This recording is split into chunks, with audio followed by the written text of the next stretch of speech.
السلام عليكم ورحمة الله وبركاته. أكلتنا النهاردة يا جماعة أكلة كانت محيرة جدا، بس يعني حاولنا نرضي جميع الأطراف. كان طبعا عندنا كده لحمة، نص كيلو لحمة محيرنا، ولادي طلبوه بالبصل، بيسموه بالصوص كده. وطبعا احنا بنحبه أنا وجوزي بالشوربة.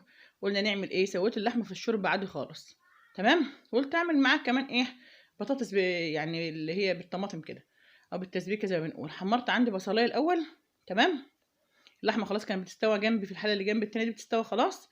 هخليها تستوى 3/4 سوا، او سويها سوا كامل برضه زي ما انت حابه. جبت بقى في حله تانية على النار كده بصلايه حمرتها، معلقتين زيت كده وبصلايه حمرتها. انا بحب يا جماعه البطاطس تكون متسبكه، تمام، او الخضار بتاعي يكون متسبك، بحس طعمه احلى بصراحه. الني في ني جميل، بس المتسبك بحس ليه طعم تاني. معايا فلفل اسمر، كمون، شطه، كزبره، ملح فقط لا غير، وما نحطش حاجه تانية عليه. عندك بابريكا حط، لو طماطمك مش حمرا، ما طماطمك مش حمرا حط معلقه صلصه، بس انا حاطه الطماطم عاديه خالص. 3 4 حبات طماطم كده، ضربتهم في الخلاط بتاعي، سبتهم ياخدوا غلوتين 3 كده. هيبدأ يخش في التسبيك المظبوط. نزلت عليهم عند البطاطس كده، عاملاها ايه يعني صوابع تخينه. البطاطسيه كانت بطاطس صغيره، بقيت اخد البطاطسيه نصين واعملها ايه، 4/4 بس. تمام. تكون طعمها يا جماعه بقى وهم، وطي عليها خالص وسيبها تستوي معاكي. اللحمه بتاعتي استوت ما شاء الله، جميله زي الذهب، شربتها زي الذهب بالظبط. انا بسلقها بس كده، بغلي لها ميه واحط فيها البهارات، واحط فيها يعني احط فيها فلفل اسمر، ملح. فلفل اسمر بسيب الملح الاخر، بحط فيها فلفل اسمر وورقتين لورا وحبهان. تمام، وبصلايه. بس كده للحمه، بسيبها تستوي بتبقى جميل. اول الرمه ما يطلع كده تغلي والرمه يطلع حشيه. تمام، وسيبها تستوي على النار هاديه بقى. البطاطس بتاعتي برده تستوي على النار هاديه اهي. جيت عندي كده كنت عملت حبه رز بشعريه برده. جيت عندي بقى قطعت ايه 3 4 بصلات كبار كده. طبعا كميه البصل بترجع لك انت. تمام. ممكن تعملي مع نص كيلو اللحمه بتاعي الغلبان ده تحطي معاه بس ايه بصلتين بس، احنا ولادي بيحبوا معاه البصل الكتير. تمام. انا طبعا سويته سوا كامل.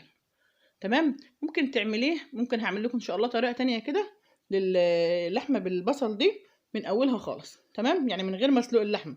بس المره دي انا اللحمه بتاعتي سويتها عشان يبقى عندي شوربه برده، الجو برد. في نفس التوقيت البي الرغبات كلها. عندي باخدها في معلقتين زيت كده تحمير، تحمير خفيف خالص. تمام، تاخد لون حلو كده بس. ومنزل عندي بالبصل بتاعي، مقطعاه بالسكينه يا جماعه، مش كبه ولا حاجه. الكبه هتخليه ناعم زي الميه كده، انما ده هيبقى شكله حلو وفي نفس الوقت مستوي وجميل. نزلت عندي والبصل بتاعي، ابدا بقى النار عاليه جدا على فكره. تاخدي تشويحه كويسه قوي والنار تكون عاليه. ما توطيش النار خالص في المراحل دي كلها. تمام. وعندي بقى رشه فلفل اسمر حلوه، مش هحط عليها غير فلفل اسمر وملح، وكده ربع معلقه صغيره من بهارات لحمه. تمام. بهارات اللحمه مش موجوده عندي خلاص، اكتفي بالفلفل الاسمر والايه والملح والبصل، هما مع بعض بقى بيعملوا ريحه بقى وهم وطعم وهم بصراحه للحمه. تمام. طبعا في عندي بقول لك ممكن تجيبها من عند الجزار، تقطعها مكعبات، وتاخديها تشويحه في السمنه او في الزيت بتاعك، يعني معلقه سمنه او معلقتين زيت بس. وتنزلي عليهم بالبصل بنفس الطريقه، برضه قرن الفلفل اللي هو السبايس ده بيدي طعم جميل صراحه، ممكن تستغني عنه لو انت مش بتحبها حراقه.